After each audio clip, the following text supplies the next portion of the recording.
আসসালামু আলাইকুম বন্ধুরা, কেমন আছেন? আশা করি ভালো আছেন। তো আজকের ম্যাচ হলো বন্দরমপুর বনাম করিকান্দি। তো করিকান্দি ফিল্ডিং প্রথম বলে উইকেট নিয়ে গেলেন, 1 উইকেট। এখন ব্যাটসম্যান লেফটি, সাথে আছেন জনি ভাই। দেখা যাক কী করতে পারেন। মুন্না প্রথম বল খুব গুড লাইন বল হলো। দ্বিতীয় বলের জন্য প্রস্তুত মুন্না। দারুণ একটি শট হয়ে গেল সীমানার বাইরে, 4 রান। জনি খুব ভালো খেলে থাকেন। তৃতীয় নম্বর বল, আবারও 6। মারবুকি ব্যাটসম্যান, অনেক দারুণ খেলে থাকেন জনি। দারুণ একটি বল করলেন মুন্না, হয়ে গেল ডট।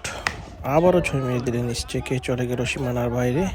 মুন্নার বল থেকে জনি, দেখা যাক কী করতে পারেন। আবারও 6। দারুণ, ইতিমধ্যে বলে গেলাম দারুণ খেলে থাকেন জনি।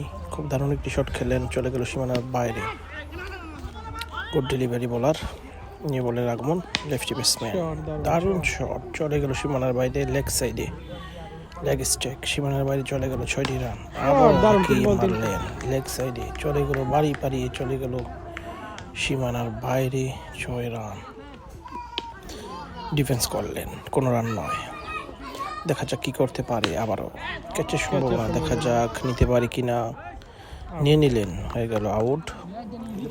নিউ ব্যাটসম্যানের আগমন, বল রানিং করছেন মুন্না, বল করার জন্য প্রস্তুত। দারুণ বল, ক্যাচের সম্ভাবনা না, নো বল ছিল, রান আউট করতে পারেনি। ফুল সম্ভাবনা, ইতিমধ্যে ফিল্ডিং মজুদ, ইতিমধ্যে ফিল্ডিং আছে। তো